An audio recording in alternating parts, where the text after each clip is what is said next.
To YouTube channel math and English by Raghav. चलिए आज की क्लास इंग्लिश के साथ हम स्टार्ट करते हैं।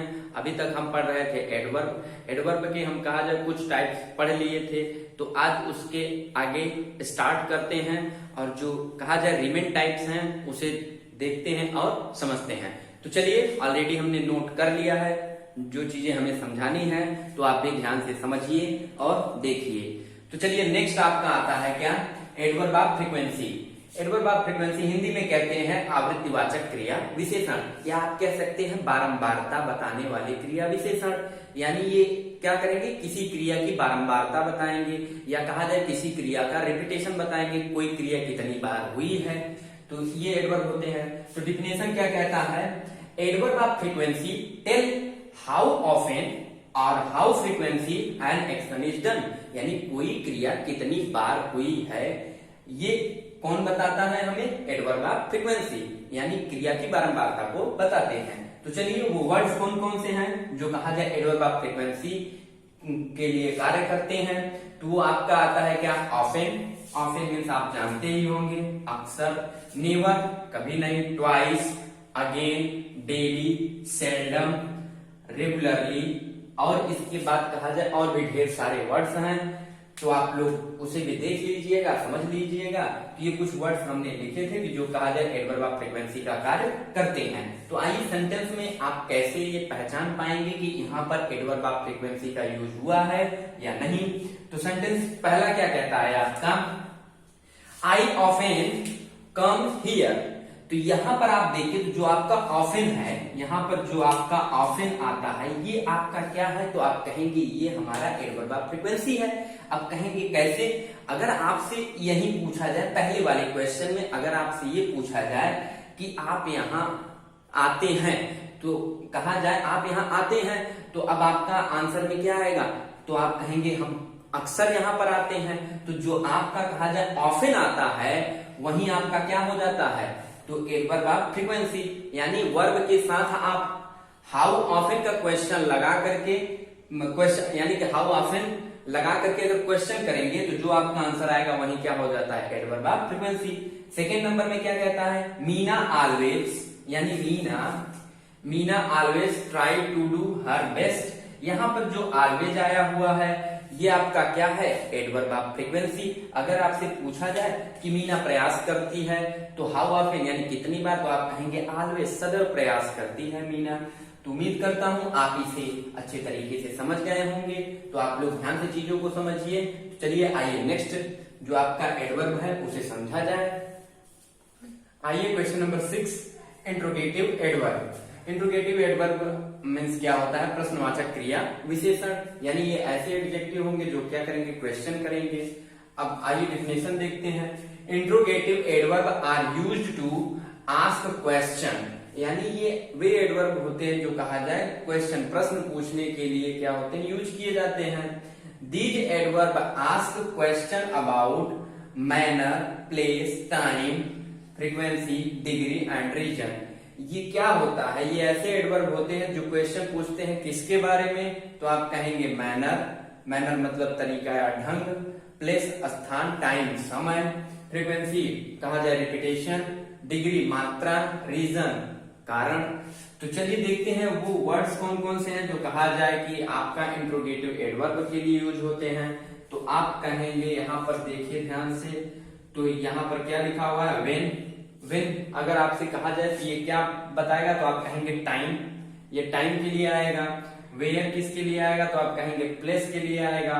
वाई आप कहेंगे क्यों, तो ये रीजन के लिए भी आएगा, ये रीजन के लिए आएगा। हाउ तो आप कहेंगे ये मैनर शो करेगा। हाउ ऑफन यानी कहा जाए फ्रीक्वेंसी शो करेगा, कितनी बार। हाउ मच आप कहेंगे ये क्वांटिटी शो करेगा, कितना। हाउ मैनी यानी कितने, ये नंबर शो करेगा। तो इस तरीके से आपने देखा कि ये वर्ड्स क्या होते हैं, इंट्रोगेटिव एडवर्ब का कार्य करते हैं। अब आइए सेंटेंस में देखा जाए कि सेंटेंस में कहां पर ये मैनर, टाइम या रीजन कहा जाए बताते हैं।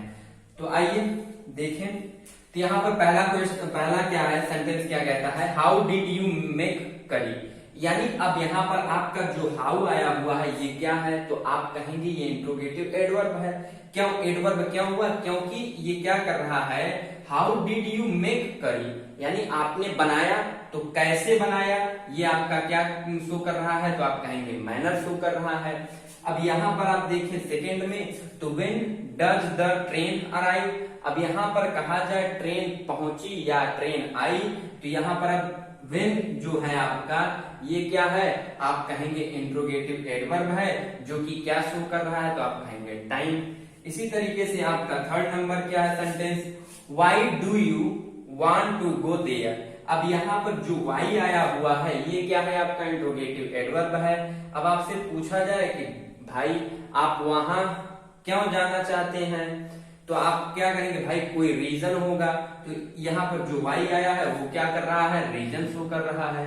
उम्मीद करता हूं आप इतनी चीजों को समझ गए हैं। तो आइए नेक्स्ट एडवर्ब लिया जाए और उसे भी समझा जाए। आइए रिलेटिव एडवर्ब, हिंदी में कहते हैं प्रश्नवाचक क्रिया विशेषण, क्रिया विशेषण। हाँ, तो चलिए देखते हैं इसका डेफिनेशन क्या है। यानी ये ऐसे एडवर्ब होंगे रिलेटिव संबंध, हाँ संबंधवाचक क्रिया विशेषण, सॉरी रिलेटिव एडवर्ब संबंधवाचक क्रिया विशेषण होते हैं, यानी ये ऐसे वर्ड होते हैं या ऐसे एडवर्ब होते हैं जो कि क्या करेंगे, संबंध बताएंगे, यानी एक सेंटेंस का दूसरे सेंटेंस के साथ रिलेशन बताएंगे या उन्हें एक साथ करते हैं, ज्वाइन करते हैं कह सकते हैं आप। एडवर्ब यानी डिफिनेशन क्या कहता है, एडवर्ब यूज्ड टू, यानी दीज कौन, relative adverb used to join two sentence together are called क्या, रिलेटिव एडवर्ब कहलाते हैं, यानी कि ये दो सेंटेंसों को ज्वाइन करके उन्हें एक साथ करते हैं।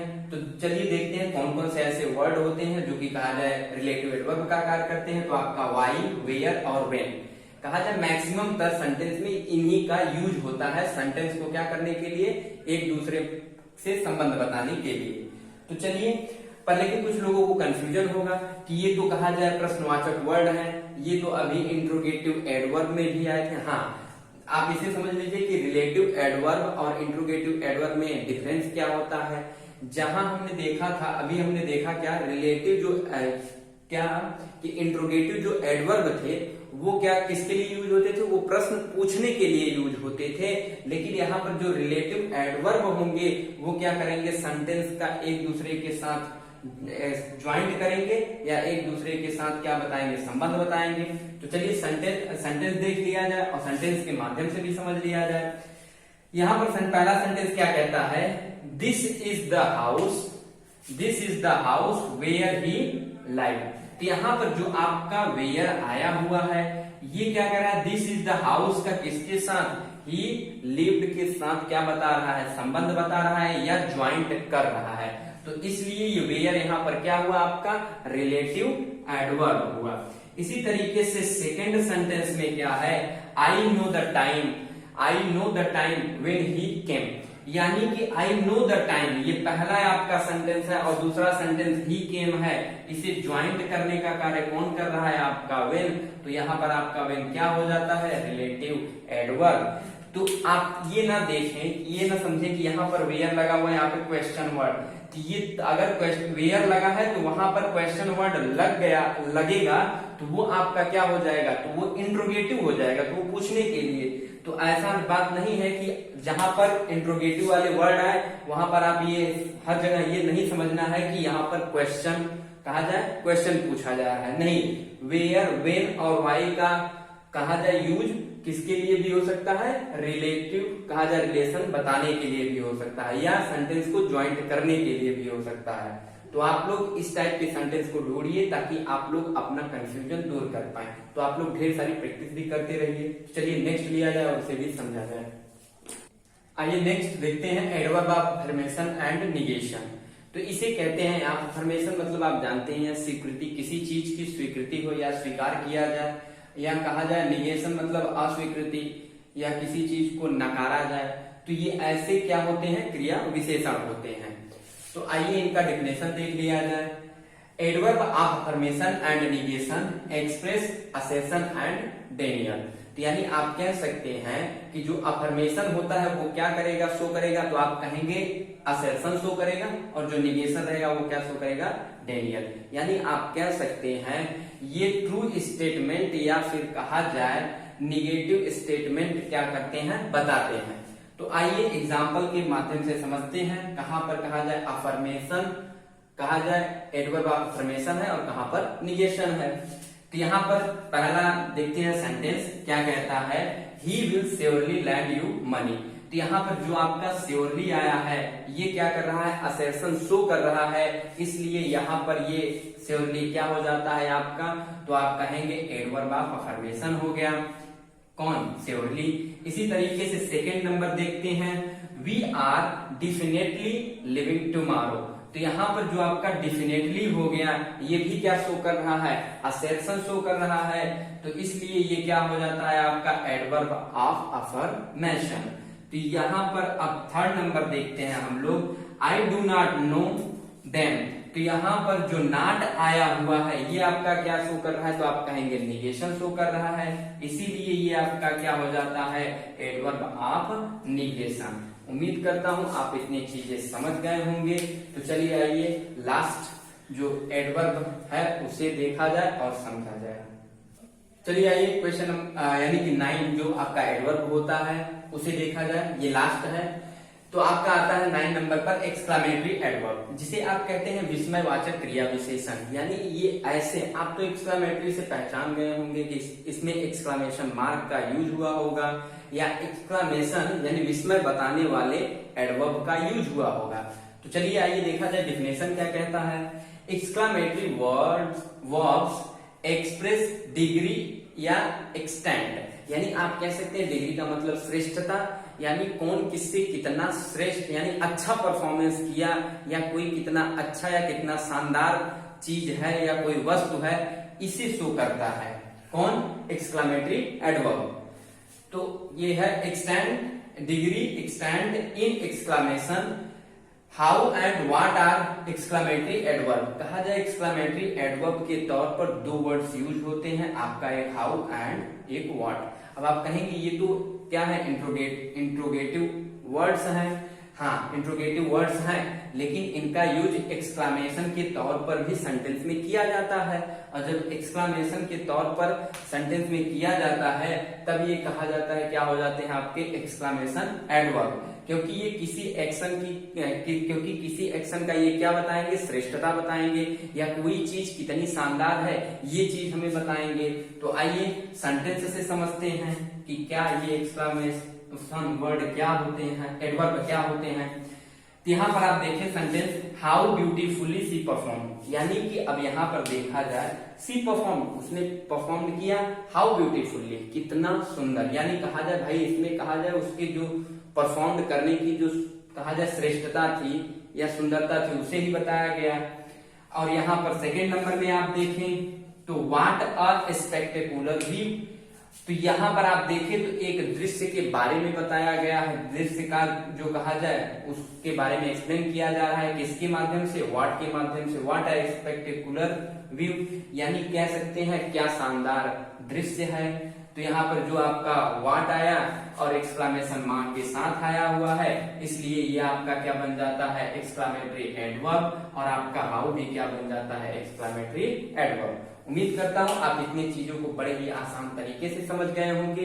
तो आप लोग भी क्या करिए, ढेर सारे सेंटेंस को ढूंढिए और उसमें कहा जाए जो टाइप ऑफ एडवर्ब्स होते हैं उन्हें देखिए, समझिए, क्योंकि जब तक आप प्रैक्टिस नहीं करेंगे तब तक कहा जाए आप सेंटेंस में किसी वर्ड्स को आप नहीं पहचान पाएंगे कि पार्ट ऑफ स्पीच में कौन कौन से पार्ट ऑफ स्पीच एक सेंटेंस में यूज किए जाते हैं। इसीलिए हम क्या करते हैं कि 1 या 2 एग्जांपल्स लेते हैं, एग्जांपल्स में हम आपको समझाने का प्रयास करते हैं कि कौन सा पार्ट ऑफ स्पीच कहां पर यूज हुआ है। तो आप लोग उम्मीद करता हूं समझ भी रहे होंगे, तो आप लोग प्रैक्टिस भी करिए। तो चलिए आज के लिए क्लास को यहीं समाप्त किया जाए, मिलते हैं अब नए चैप्टर के साथ। इंग्लिश में कहा जाए अब हमें क्या पढ़ना पड़ेगा, प्रेपोजिशन। तो नेक्स्ट क्लास में प्रेपोजिशन से स्टार्ट करते हैं। तो आज के लिए बस, धन्यवाद।